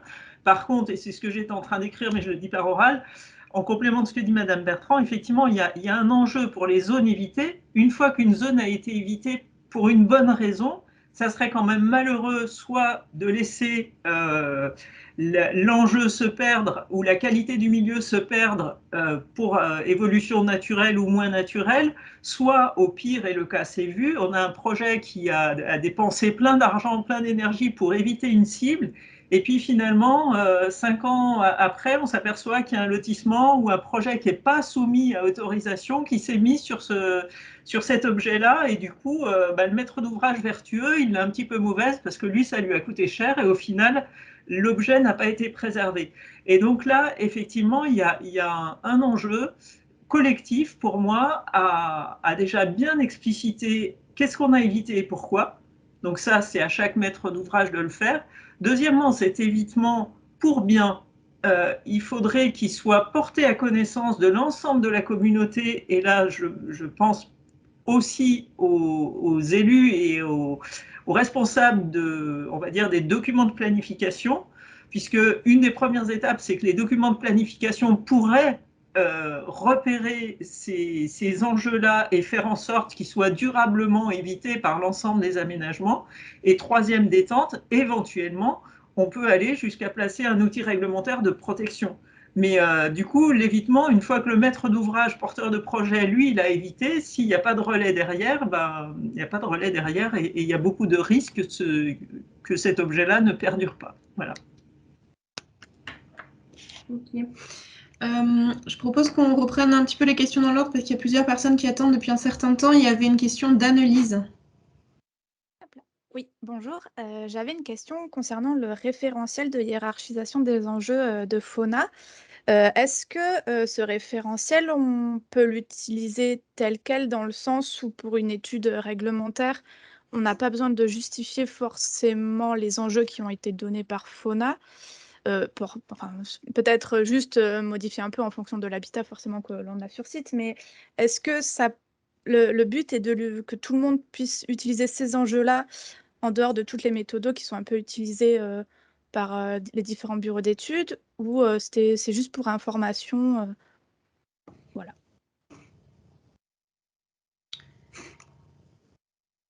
Est-ce que Johanna... Ah oui, Johanna, tu es là. Ok. Vous m'entendez? Oui, c'est bon. Ça y est, ça marche. Alors du coup, ça reste un outil qui est consultatif, donc c'est effectivement disponible pour tout le monde. Après, il n'y a rien de législatif, évidemment, sur cette hiérarchisation. C'est une hiérarchisation qui a été menée avec un collectif d'associations de protection de la nature. C'est quelque chose qui est mené à l'échelle de la région. Et donc, ça a aussi ses limites, mais effectivement, l'idée au départ, c'est que ça puisse fournir un référentiel commun et partagé, en tout cas à l'échelle de la région. Et donc, ça peut effectivement fournir une première base pour les porteurs de projets et les aménageurs. Après, il faut aussi pouvoir relativiser cette hiérarchisation dans le sens où, c'est pour ça que je parlais dans les perspectives de déclinaison sur les départements ou des localités peut-être plus précises encore, puisque il va y avoir des populations, et ça rejoint ce que défend avec ferveur François Sarrazin, et je suis assez d'accord de connaître effectivement l'écologie des espèces, puisque une espèce va peut-être avoir un enjeu de conservation notable à l'échelle de la région, parce qu'en fait, les populations de plaine se portent bien, mais peut-être que dans un contexte plus particulier de montagne, où, voilà, où on va avoir un cœur de population qui est isolé, les enjeux seront différents. Et donc, c'est pour ça qu'il est toujours important aussi de recouper ces informations, peut-être avec d'autres outils et d'autres experts. Et donc, c'est pour ça aussi que nous, on incite beaucoup à peut-être se reporter aussi vers les associations et les structures qui sont plus proches du terrain. Et voilà, c'est un outil qui est consultatif, ouvert à tout le monde pour l'échelle de la région. Et voilà, plus de personnes le prendront en main, peut-être plus il y aura une harmonisation aussi sur la gestion de ces espèces dans l'avenir. Merci. Une question de Loïc. On va se laisse la parole.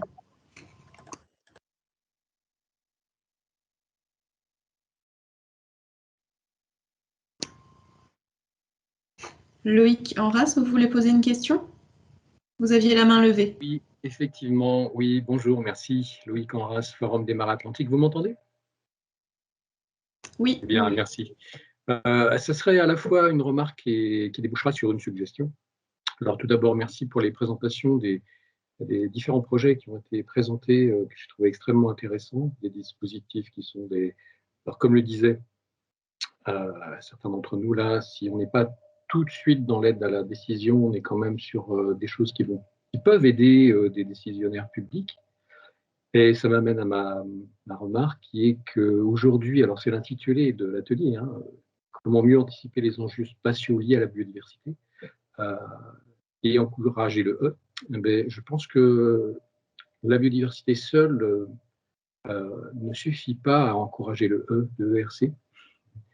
Un petit peu comme Madame Sarrazin, je me ferai l'écho de ce que l'on pratique sur les zones humides, enfin ce que d'ailleurs différents praticiens ici présents, je pense, des DDT, sur à quoi elles sont confrontées, hein, ces personnes-là, c'est d'instruire des dossiers sur lesquels des zones humides peuvent être concernées par des destructions à faveur de certains aménagements, et pour lesquels l'approche est multiparamètre, descriptive, c'est-à-dire qu'on a une entrée fonction, hein, descriptive, fonction et service, donc, dont la biodiversité, mais pas uniquement.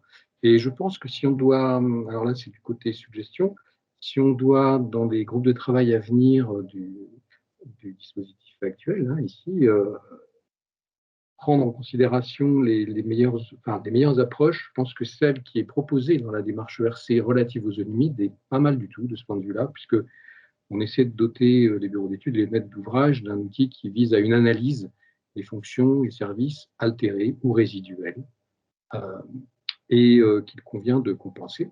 Mais du coup, sur les espaces candidats à une compensation, ou en tout cas qui peuvent être amenés à être altérés et qu'on souhaite éviter, il y a une analyse qui est portée sur ces terrains ou ces territoires un peu plus larges qui vise à indiquer les fonctions et services globaux.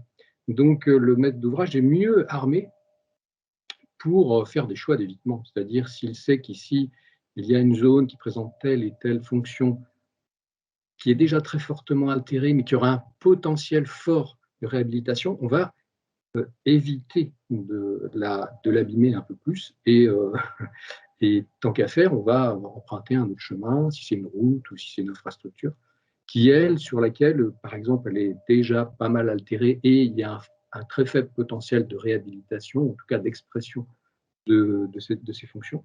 Donc, du coup, ça aide, ça éclaire les choix. voilà, de manière beaucoup plus large que strictement la biodiversité. Même si je suis écologue de formation et que je défends à fond les outils qui sont développés là, je pense que le spectre auquel on doit s'attacher en termes d'investigation est plus large que strictement la biodiversité.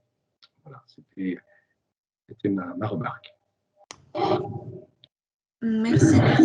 Je prends juste la dernière question et après je prends un petit moment pour vous expliquer la fin de l'atelier puisqu'il nous reste une petite vingtaine de minutes. Allez-y Sabine Carrick. Oui, bonjour. Excusez-moi, hein, je me permets de revenir sur les mesures d'évitement dont on vient de parler. Je voulais savoir, est-ce que lorsqu'elles interviennent en fait dans la phase amont conception du projet, est-ce que c'est préconisé d'avoir la maîtrise foncière des terrains pour en assurer la pérennité des mesures, ou est-ce une réelle obligation d'avoir la maîtrise foncière des terrains?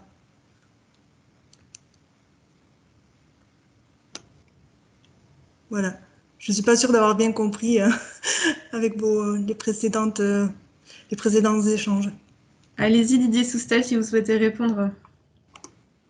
Non, j'avais levé la main tout à l'heure pour répondre, mais Françoise l'a très bien fait. Non, il n'y a pas sur les mesures d'évitement, il n'y a pas d'obligation réglementaire de sécuriser du foncier.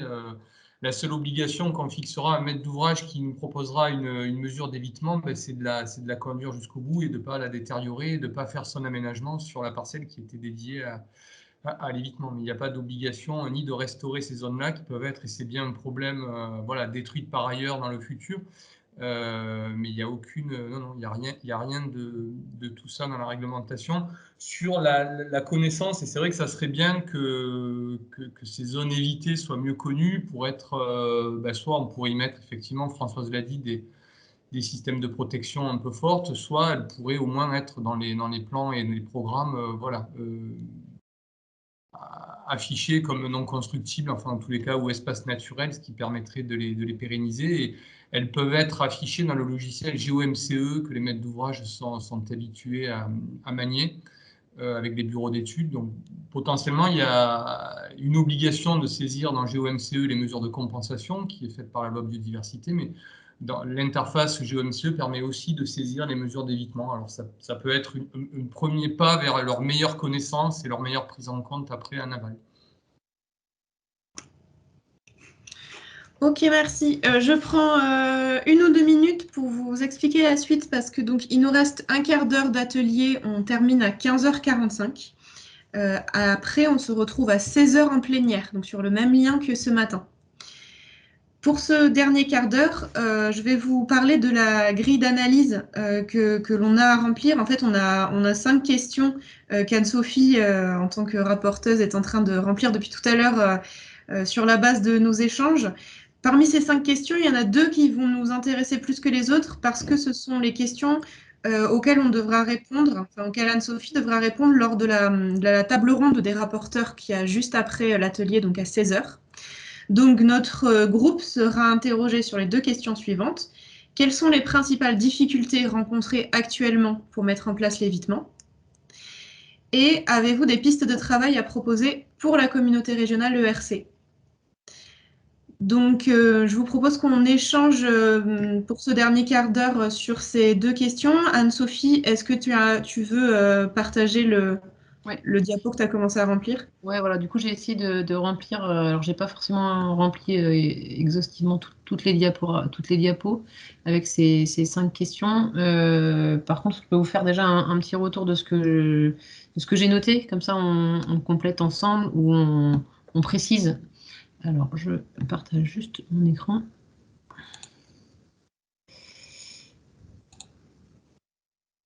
Est-ce que vous pouvez me dire si vous voyez? Ouais, c'est bon. Donc, la première question, c'est les principales difficultés rencontrées. Alors, je les ai mis dans l'ordre dans lequel je les ai entendues. Du coup, il y a peut-être besoin de retravailler. En tout cas, j'avais noté la première difficulté qui avait été évoquée par la SEM sur la difficulté entre la temporalité des inventaires et la temporalité des projets. Donc, je pense que c'est quand même aussi un peu la base de la problématique aussi de l'évitement, si on n'intervient pas suffisamment tôt. J'ai mis aussi par rapport aux outils. Donc on a aujourd'hui des outils qui font état de la présence, absence d'espèces, qui nous donnent des éléments sur les enjeux sur ces espèces, mais on a un besoin d'une meilleure prise en compte de leur écologie, de connaître un peu les populations présentes sur site, et puis peut-être aussi, alors je l'ai mis comme ça, mais je ne sais pas si c'est comme ça que vous l'avez entendu, mais il me semble que ça a été aussi un peu évoqué, sur aussi l'impact, enfin la typologie des projets qui va avoir, qui pourrait impacter de façon différente en fait les espèces en fonction de la nature même des projets. Donc j'ai noté complexité du vivant, ce que j'avais entendu aussi, qui est finalement la problématique soulevée. Et puis j'avais noté aussi la difficulté du coup sur voilà, quand on manque de connaissances sur l'emprise d'un projet, les difficultés que pose l'acquisition de connaissances et la prise en charge par le porteur de projet. Donc là, ça fait appel aussi à la question plus globalement de l'acquisition de la connaissance, sachant qu'on sait que cette connaissance aujourd'hui, elle est encore partielle. Et puis j'avais noté aussi dans les difficultés, oui, le besoin de suivre l'évitement, en fait, voir comment est-ce qu'on peut s'assurer que tous les acteurs soient informés de l'emprise de l'évitement, pour s'assurer qu'il n'y ait pas d'autres projets qui puissent être mis en place sur des zones qui auraient été identifiées comme zones d'évitement dans des projets précédents. Voilà, donc ça, c'est les difficultés que j'ai identifiées. Alors, c'est pas forcément très bien écrit, mais j'ai essayé de... voilà, c'est au moins dans le fond, c'est ce que j'ai noté. Après, je sais pas, Marine, est-ce qu'on passe vraiment sur les retours? Enfin, je peux vous faire rapidement les autres diapos. Les retours positifs, je me suis moins attardée dessus, puisque du coup, c'était pas forcément l'objet de ce qui va être restitué. J'avais noté notamment dans les interventions une phrase qui était ce qui est évité et ce qui donne de la valeur au projet. Donc c'est ce qui m'a paru aussi important. Et aussi que l'évitement, voilà, derrière, ça peut servir au plus grand nombre. Donc, voilà, je vais noter un peu comme je l'ai entendu. Ensuite, sur les retours d'expérience, pareil, voilà, on a eu notamment le retour d'expérience de la SEM, donc j'ai pas développé cette partie-là. Par contre, voilà, c'est plutôt sur les deux diapos suivantes que je voulais revenir. Il y a un point sur la question, c'était quelle question ou perspective soulève ces questions pour la Nouvelle-Aquitaine. Donc moi, j'ai mis un peu les questions, les besoins. Besoin de gagner du temps sur la connaissance, donc peut-être par la création d'un outil adapté. Besoin de mobiliser l'expertise dans les outils, donc là avec le retour d'expérience de l'ARB sur l'outil en jeu. J'ai noté aussi les projets de normalisation. Alors je sais pas si, enfin voilà, il y a une normalisation des études et puis une normalisation de l'état initial de l'environnement. Alors j'ai mis ça comme ça, c'est peut-être pas très précis, très exact, mais en tout cas c'était l'idée.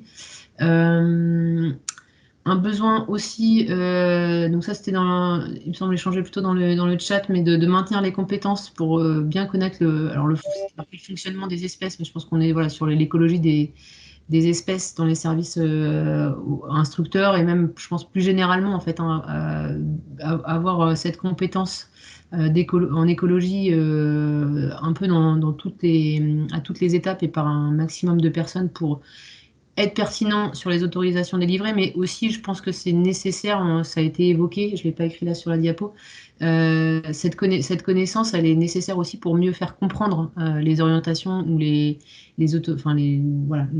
autorisations ou non qui pourraient être délivrées. En termes de pédagogie, c'est nécessaire. Voilà, le besoin globalement de poursuivre l'acquisition des connaissances.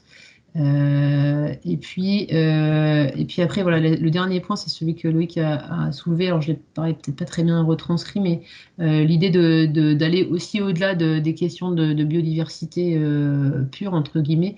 En tout cas, aller plus loin que les espèces et travailler aussi sur les fonctions des écosystèmes.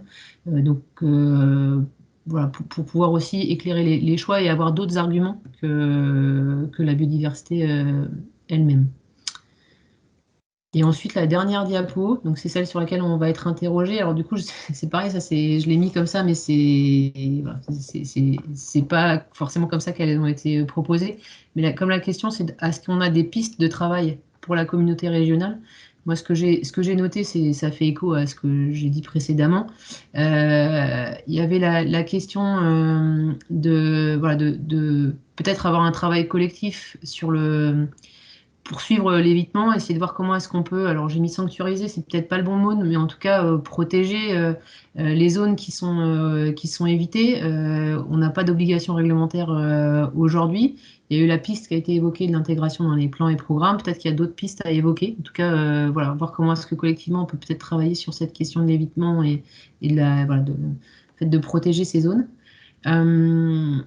Il y avait un deuxième point qui est peut-être la construction du coup d'un outil adapté, donc peut-être sur le modèle de celui qui nous a été présenté par l'Occitanie, mais qui du coup répond aussi au besoin de mobiliser l'expertise, ce qu'on a vu précédemment.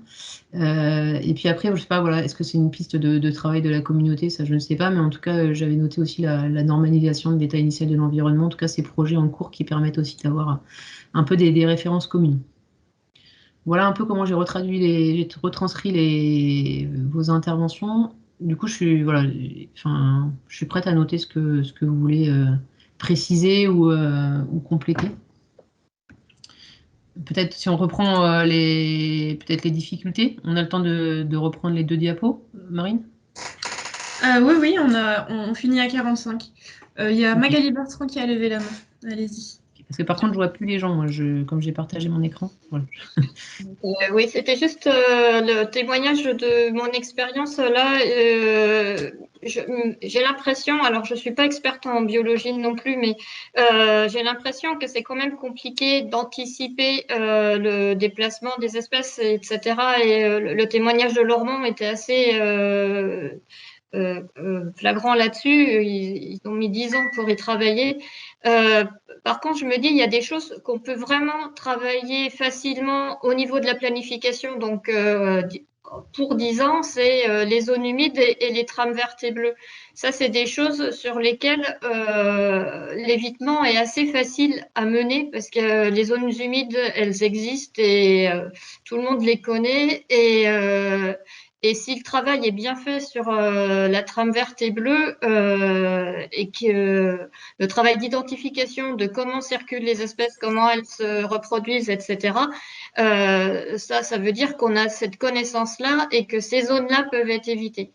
Donc, je pense qu'il ne faut pas vouloir tout éviter non plus, mais peut-être prioriser ce qu'il faut éviter au moins dans la planification, parce qu'il me semble que c'est là où ça commence. Enfin, on a tous eu des projets où ça fait déjà 10 ans qu'ils sont inscrits dans les documents de planification. Donc, quand ils arrivent en instruction, il est trop tard, effectivement. Mais voilà, c'était juste peut-être un complément sur les difficultés et les perspectives.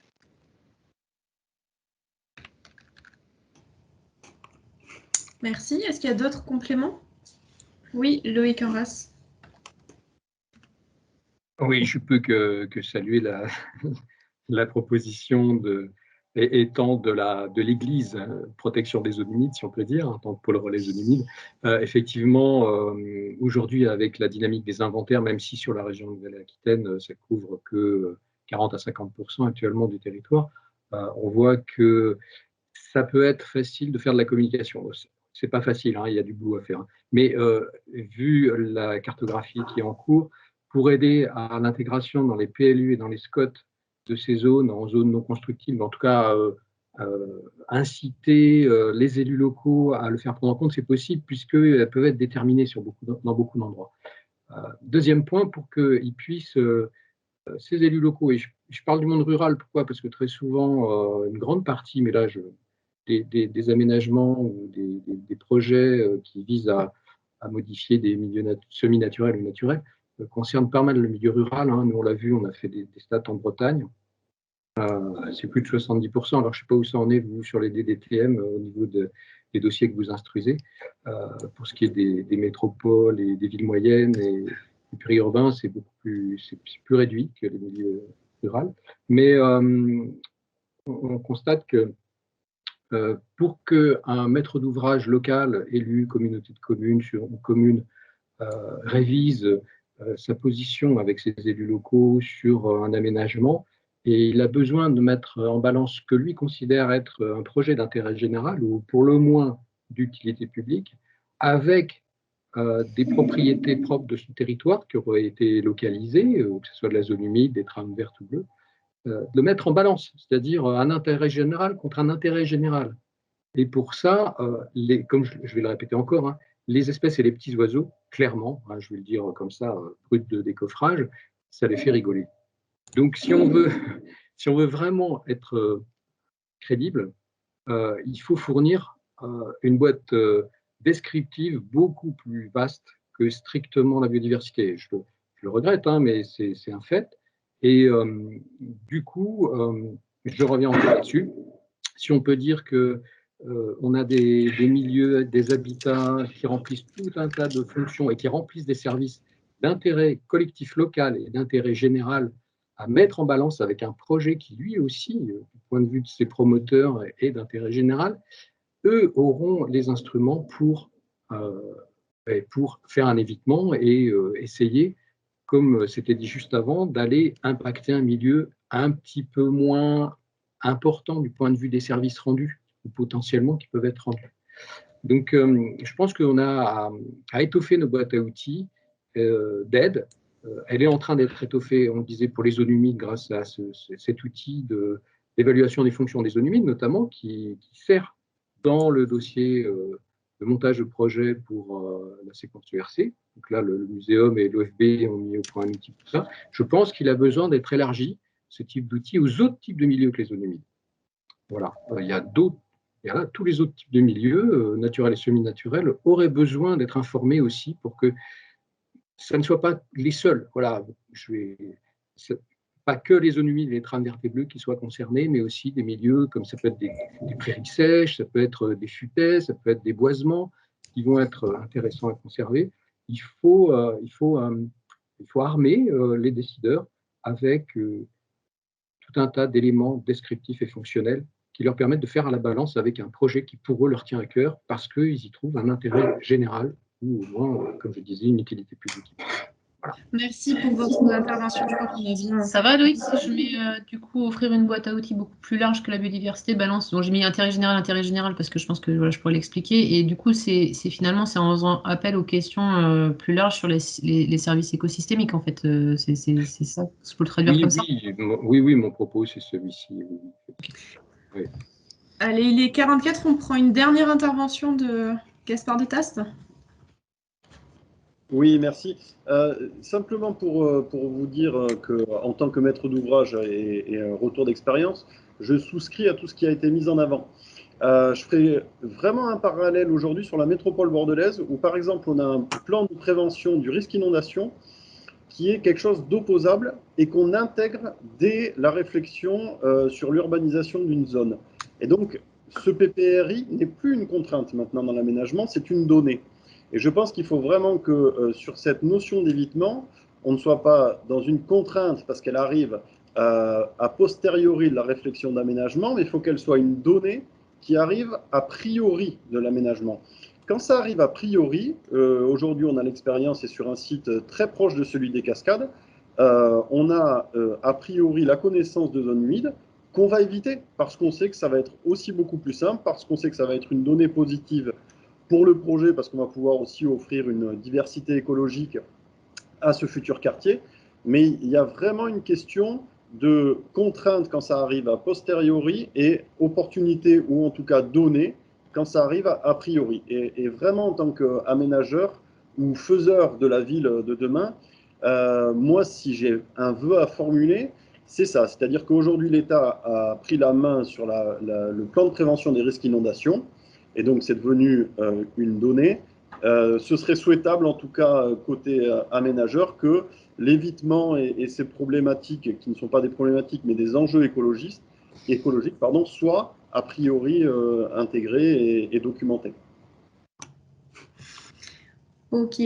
Merci à tous. On va s'arrêter là, à part s'il y a vraiment une intervention très urgente et très importante. On peut encore prendre 30 secondes.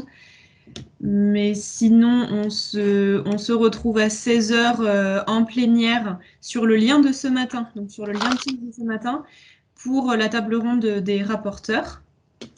Anne-Sophie, tu voulais rajouter quelque chose? Non, tu as les infos qu'il te faut?